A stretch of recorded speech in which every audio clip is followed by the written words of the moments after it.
Got something kind of exciting in the mail today.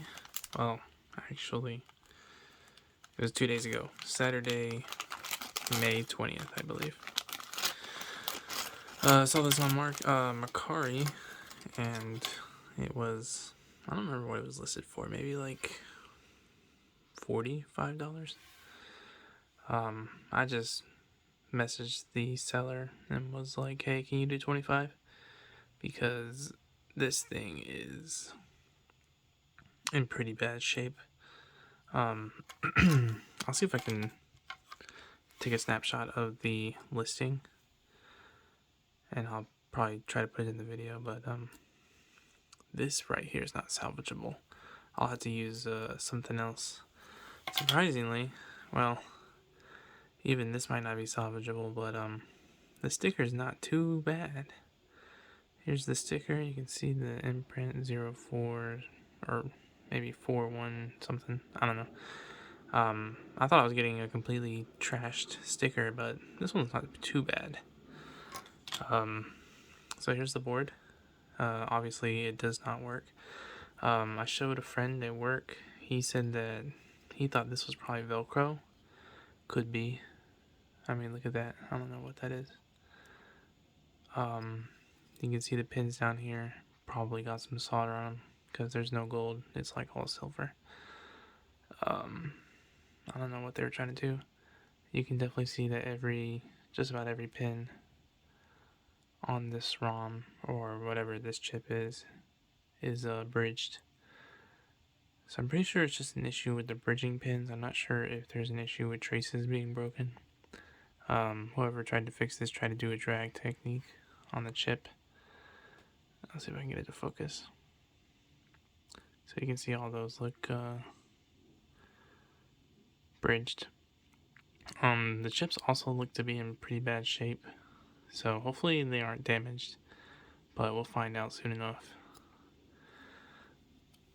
First thing I'm gonna do is probably gonna soak it in vinegar for 24 hours, because I have no idea how I'm gonna get this off. And then after that, I'll do a alcohol bath, and we'll go from there.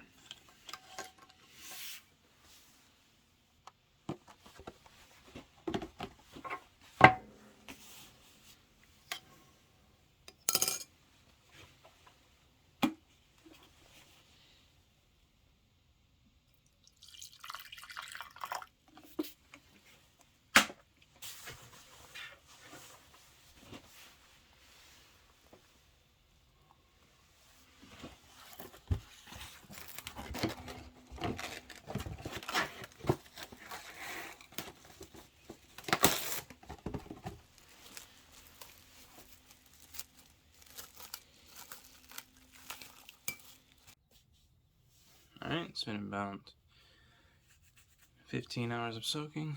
Let's see what we got. You can see that there's some white stuff. Not really sure what that is.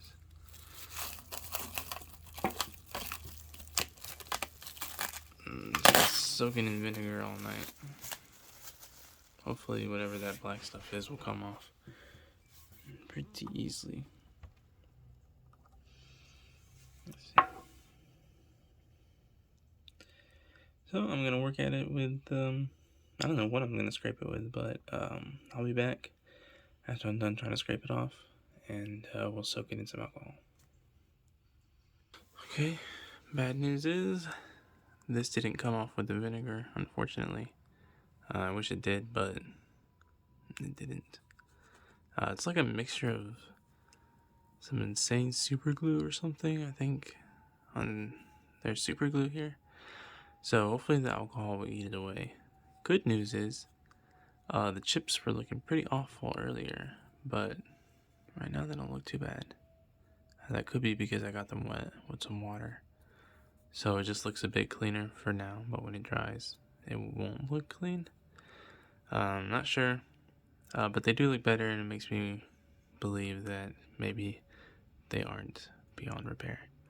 I don't know how hard it is to actually destroy the chips, because I was removing chips from a leaf green game, and I gave it quite a lot of hot air and it still managed to hold up. So these are probably pretty tough.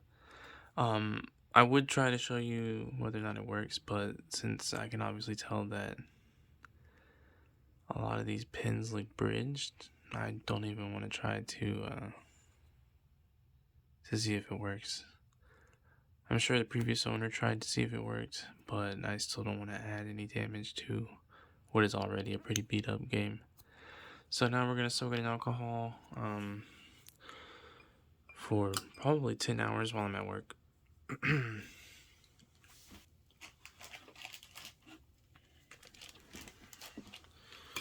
Okay, I tried to get the shell cleaned up as much as I could, the front piece at least. So this is after doing some trimming. Hopefully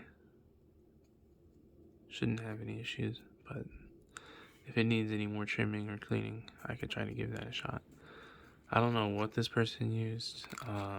Some type of glue, because there's like residue everywhere. I had to do some scraping.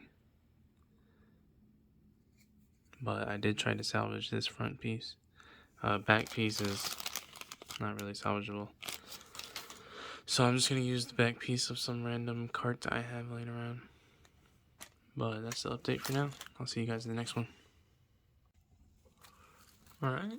It's been sitting here for about 12 hours. Just got off work. Hopefully whatever that gunk is on the back is easy to take off by now, but I'm thinking it's probably going to need something a little bit stronger.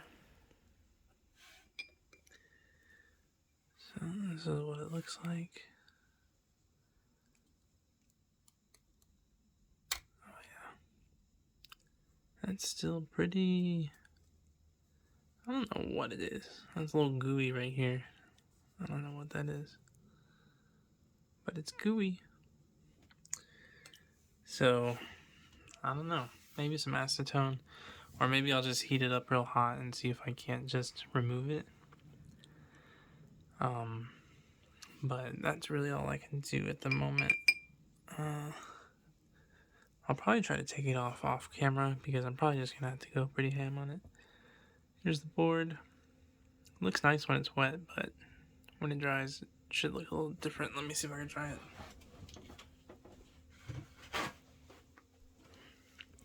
Okay. Here's the dry board. I wonder if I can zoom in on that. Okay, let's see.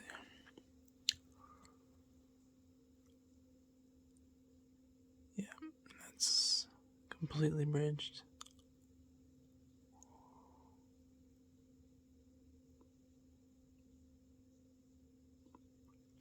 Definitely going to put new solder on a lot of these components.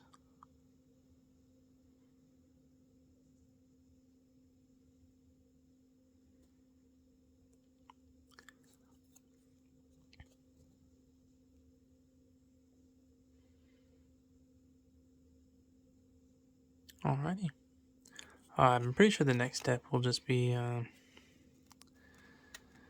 don't really know at all, actually. Well, whatever I do, I'll fill you guys in. Hey everyone, just a little update on that Sapphire game. This is what it looks like so far. Yeah.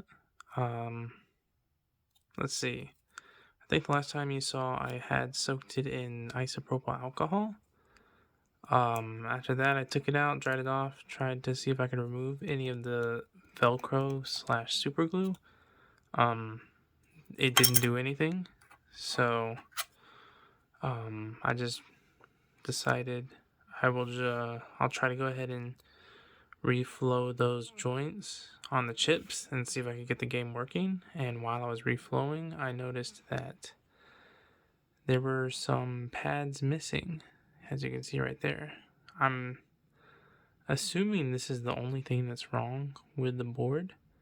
So while I was reflowing the pads, I noticed that the heat was making the super glue softer, I guess.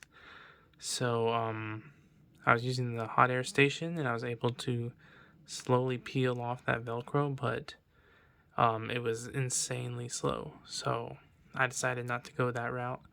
I had my hot iron out and I was removing some components here, and I noticed that you can see right here I went sort of ham with the hot iron. I was trying to push the super glue into a, what would you say, kind of like into a pile. So I was like basically scraping the super glue with the hot iron while it was still hot. But even that was such a tedious and long process. I was not about to do all that. So I just decided to get all the components off and take a look at the board and figure out whether or not this board should be salvaged. At this point, the Velcro was still on there. There was no really good effective way of removing that super glue. So I was contemplating whether or not buying a new board, because I know someone has reverse engineered this board and made it I don't know what the word is, but basically you can buy this board and transfer all the components to a new fresh board.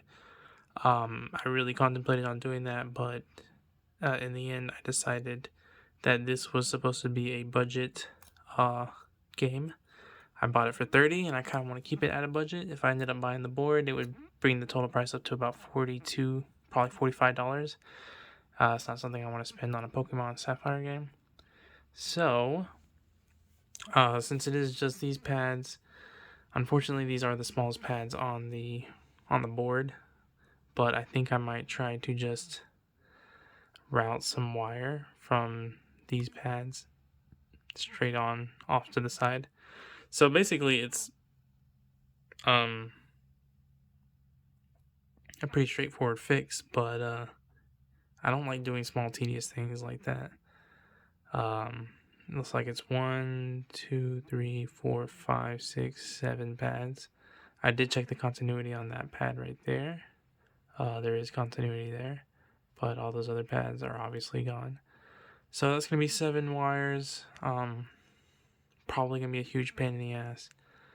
But oh, sorry, I completely skipped how I got this off. So after I had taken everything off the board, I decided just screw it. I'm gonna soak the whole thing in acetone. I soaked it in acetone for about a day. I did like a first batch in acetone, and when I came down later, the whole solution was black. So I poured out that solution, poured in some fresh acetone, 100% acetone that I got from the dollar store.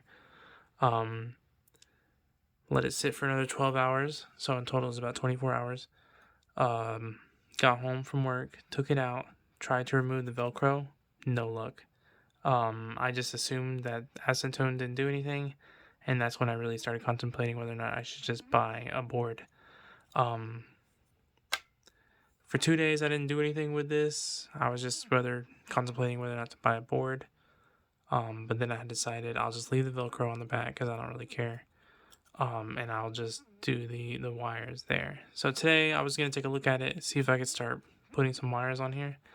And I started picking at the back and noticed that the acetone had dried up the glue and it started just to flake off. And at first I was getting like little bits with my nail, and then I got a can't find it right now, but I got a plastic scraper tool and just started slowly scraping it all off. Unfortunately I wasn't able to record it, but you just have to take my word for it. This is that Pokemon Sapphire board. This whole thing was covered in super glue, and someone slapped, I think, Velcro right there. And this is what it looks like now. From what I can tell, not much damage. I think my only issue is going to be those pads there. I might try to soak it again in something, see if I can make it look better. But in my opinion, this was a really good success. Alright, I'll see you guys in the next one. I'm probably not going to film the soldering. I know that's probably what people want to see, but it's such a hard thing to film, especially when you're soldering something that small. So next time you see, I'll probably show you me putting the flash chip on there. Alright, just finished soldering this. Took me about 40 minutes. So, you can see right there, soldered these wires. Luckily enough, the wired was enameled, but I'm not sure how hard it would be without enameled wire. Enameled means that these wires are insulated. So I basically had to melt that insulation around the wire in order to expose the copper, so that I could solder it to each one of these pads. I also had to melt the copper right there, or the enamel right there in the middle, so that when I do place the chip, I can solder it to the wire. If the enamel was there, it would be a lot harder to solder. So if you can see where it gets silver, I melted all the enamel at these points. I left a little bit hanging out so that when I do put the chip on top, I plan to solder here first to put it in place, and then when I start working on this side, hopefully the copper is not too thick that it'll be hard to attach the pins of the chip to the pads. And I left room here so that I can manipulate the wire to put it directly underneath the pin for each chip, or for the chip. So that's the plan. I doubt it'll go that smoothly, but other than that, this is how far I've gotten. Alrighty. I will show the final product if I can get the chip mounted. I already took the multimeter, tested the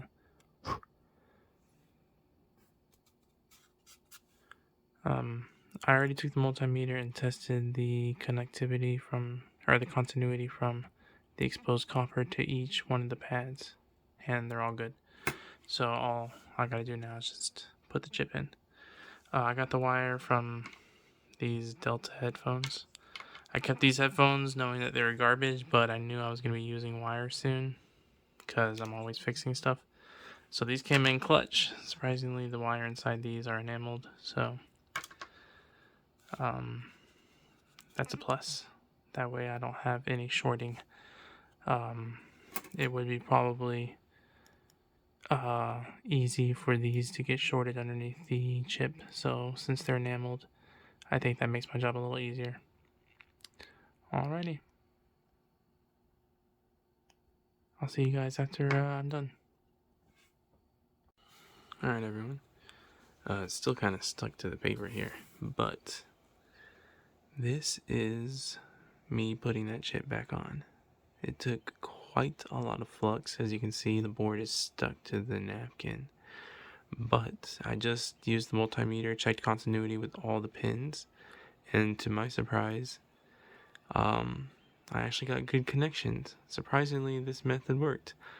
To be honest with you, I had little hope for that actually working. I was honestly thinking I was just gonna put this in a drawer for a couple years and then cave in and buy a board, but obviously this isn't a long-term fix because who the heck wants all these wires sticking out, but it's hard to show since there's so much flux. But yeah, continuity with every single pin, that's great news. That also means there's no broken traces, as far as I know, that go to this chip. I'm going to go ahead and put everything else back on, and for the first time, I'm going to see if the game actually works. I'm going to test it. I still haven't put this in a Game Boy at all. But I'm actually pretty excited. I should have the chip on soon. The ROM chip, and then I'll have to put on all the little components, and then after that, I'll give it a test. Alrighty, I'll cut to that when it's done. Alright, so that was a bit of a pain in the ass. I thought it'd be a little easier, but all components are back on the board as best as I could get them. not perfect. I mean, that capacitor is crooked looking, but I think it's good to go. So, just gonna dunk this thing in some vinegar again, and then isopropyl alcohol. I might try to scrub away some of the extra flux real quick. Let's see if I can get anything off. But, this junk is pretty much caked on. Yeah, there's a lot on there. I want to be very careful with these wires hanging off because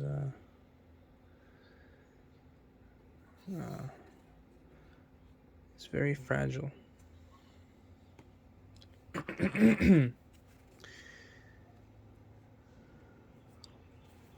The seller I bought this from off of Mercari was interested in if I could get it fixed or not. He wanted to let me know, or he wanted me to let him know if I could get it working. So, if I do get it working, I'll shoot him a message and tell him. I wonder if he wants to know because this was his childhood game and he has a save file on there. I don't know what's on there, but I'll let him know if I get it working. Still, this I have not even popped this into a Game Boy yet, but I hope first time I get it. I don't really have a lot of time. This was just a small project I wanted to get done. It took about a week, but I really don't have time.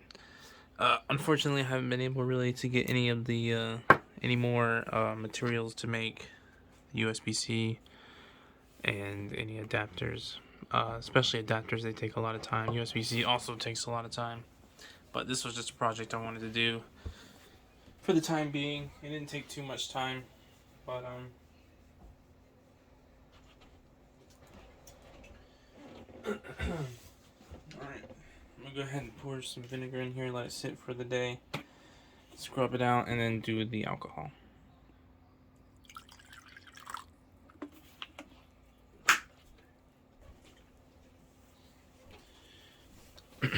Alright, I'll show you guys when it's done. Alrighty, I had already soaked it in vinegar, rinsed it, and now it is soaking in alcohol. It's been soaking overnight, so I'm going to give it a rinse and show you the board. Alrighty, here's the final board.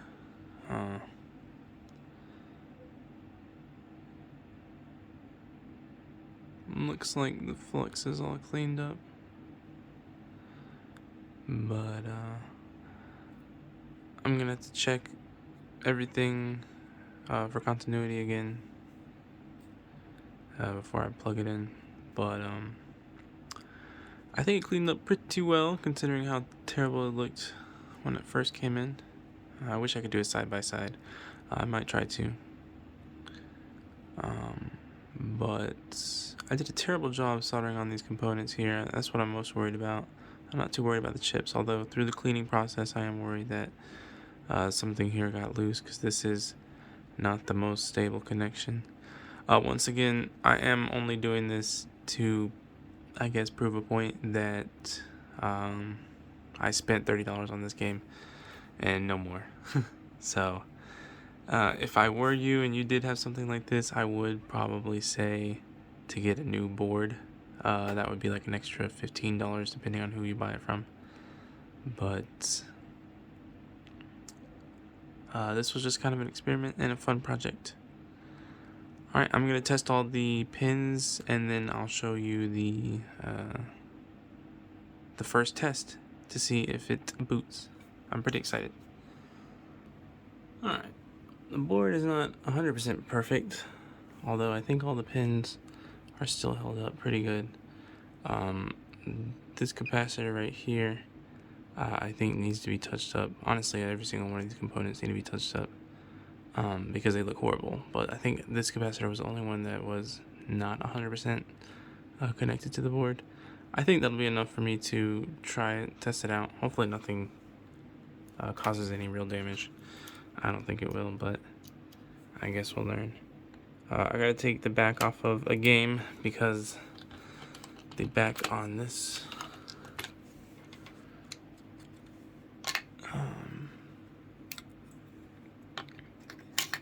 The back on the Sapphire that I got was completely broken.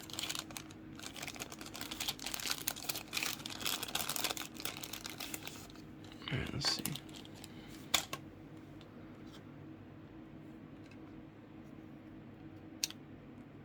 Alright. Close it up.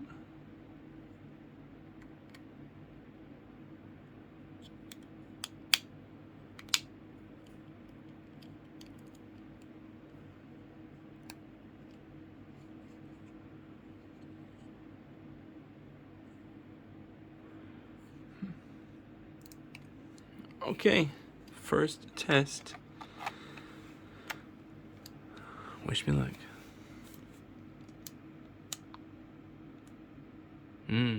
No logo.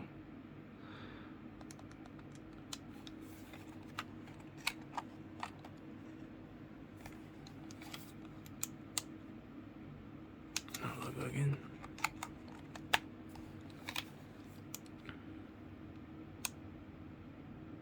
Oh, that's too bad. Alright, well, I'll have some touching up to do.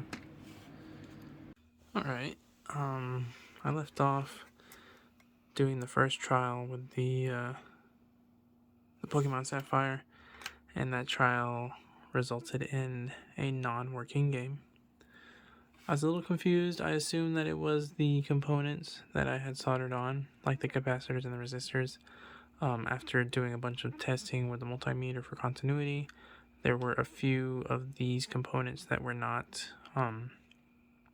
soldered on reliably and making good contact.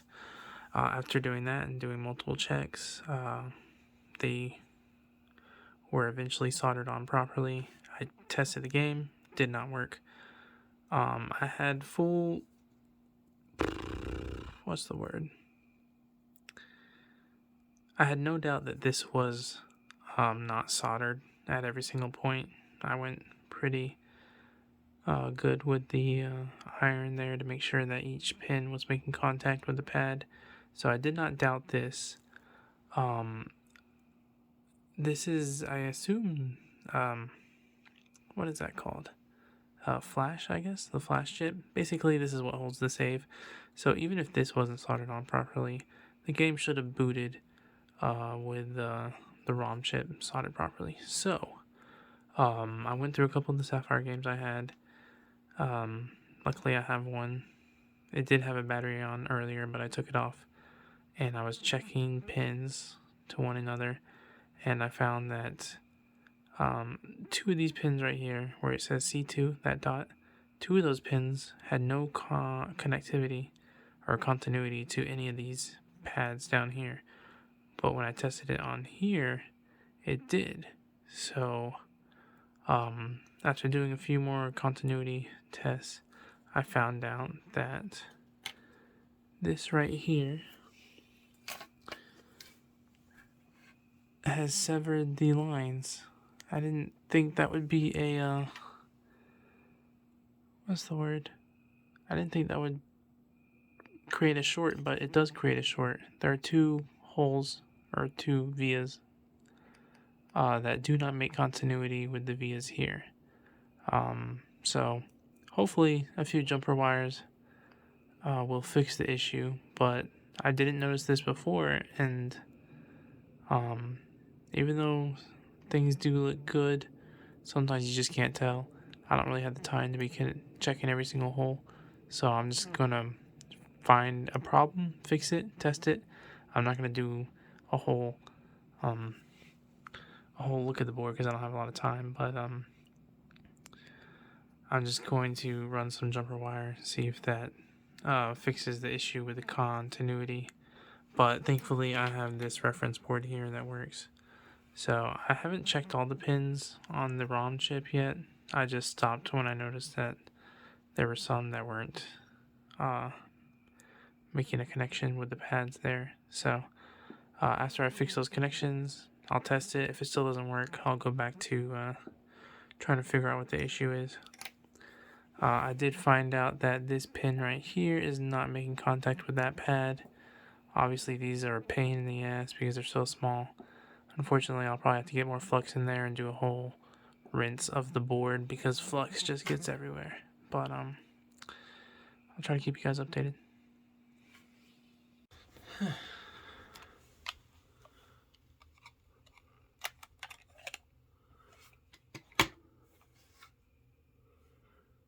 Alrighty, here's the game.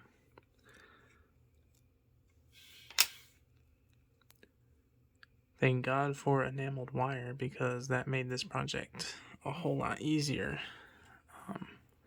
As you can see, these wires are, I don't care at all if it's touching any vias or anything, but if this was not enameled wire, you would be worried.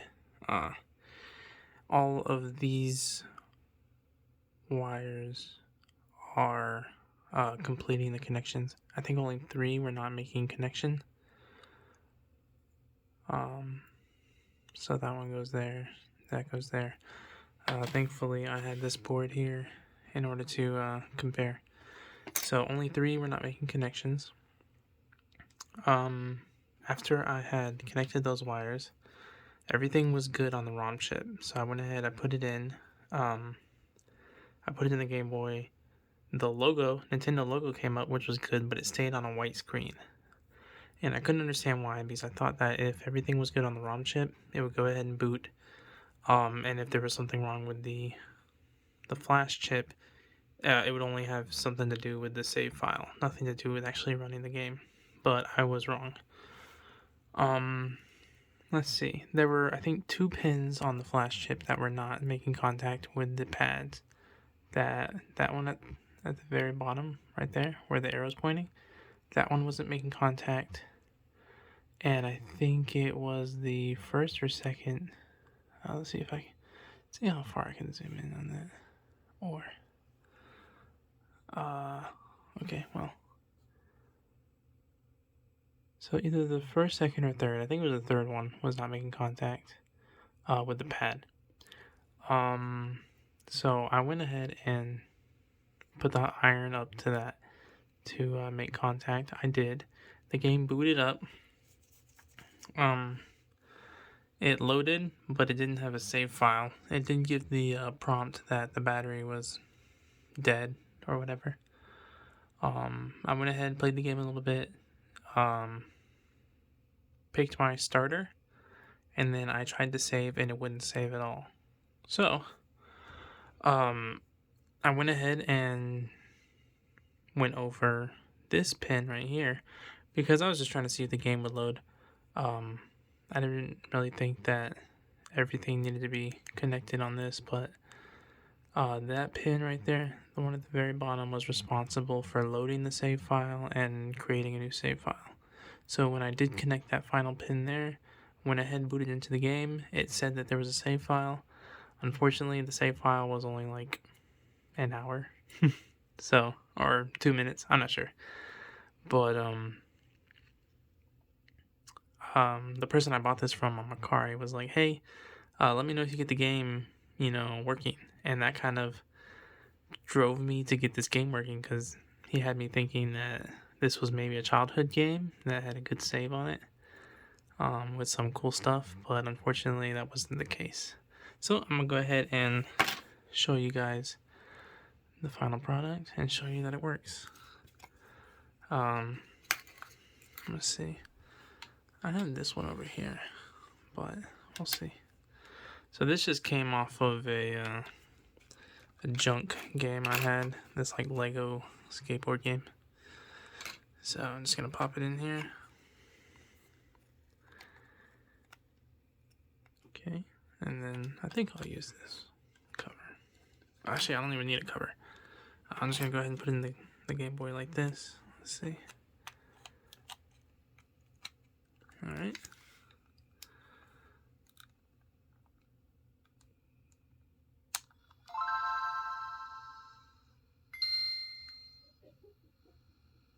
There you go, it boots.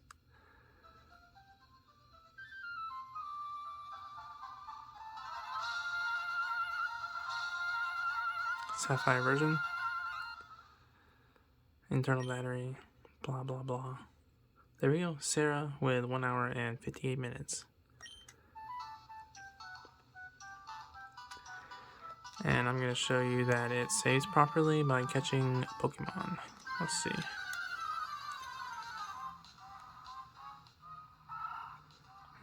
Zigzagoon.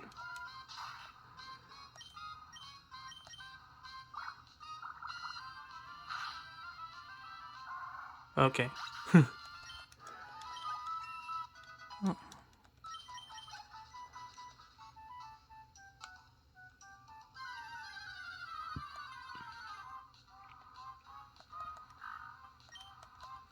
Okay, hopefully, let's see. There we go. I only have 3 Pokeballs because this person has no money. I was only able to buy 3.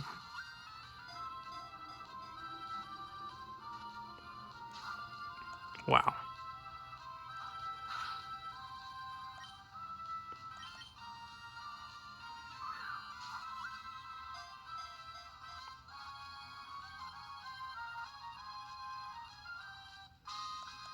Alright.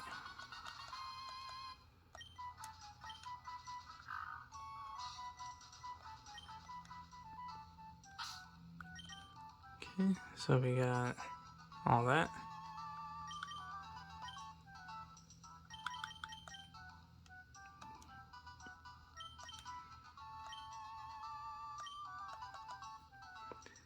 Okay, we're gonna save.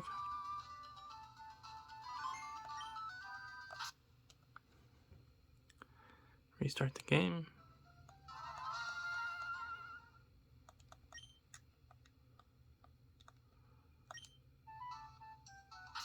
Alrighty, and there you have it. So that is a working Pokemon Sapphire version for $30. And that's a pretty good deal because this day, Pokemon games are expensive. I think Ruby and Sapphire are probably going for around 60 or 70. You got Fire Red and Leaf Green going for 110. Emerald's going for like 200. It's ridiculous. So this is a nice little project that I am happy to have done. Thank you guys for watching. I hope you enjoyed the video. If you have any questions, let me know. I would not recommend doing a fix like this with all the wires. Honestly, I would recommend buying a board and just throwing the components on a new fresh board. I mean, because who knows how long those pins are gonna last. And that right there, that setup right there is funky, but whatever. Honestly, I think a crystal clear case to go with this would be pretty awesome. But yeah, I mean, and the good thing about this project was I had opened up a couple of my other Sapphires to see if I had a matching board, and to my surprise, some of the boards started corroding. So let this be like a public service announcement, like a PSA. Check your games and see if they're corroding, because one of mine was. I meant to soak it in vinegar. This one's not. This one looks really good, but one of them was. So gonna have to prevent that. But yeah, honestly, this is not a long-term fix. But if you are on a budget like me, who's broke, maybe this could help you. Honestly, these components and these chips have been through a lot of, like, they can take a lot. When I first started swapping chips, I was so scared that these were like extremely fragile. I was so scared to put hot air on them and the iron, because I thought they would just damage it so easily. But these things are pretty tough. Even these components here, the resistors and capacitors. I mean, that capacitor got fried. I don't really know how to test capacitance or whatever. I don't think I have the tools for it, but the resistors compared to the resistors here, all pretty much match up, and they were baking on my iron. So, I wouldn't suggest this to like a beginner, but definitely don't get discouraged if you find yourself working on these and you think you might have burnt a chip out or something. Just keep checking these pins because they're so small. You want to check for continuity. I checked each individual pin to see if it had continuity on these pins here. And you'll be surprised. It might look like a good connection, but you might not get any continuity. So definitely like quadruple check that if you find yourself in this situation. But yeah, this is a completely working copy now. Alright, thank you guys. Have a good one.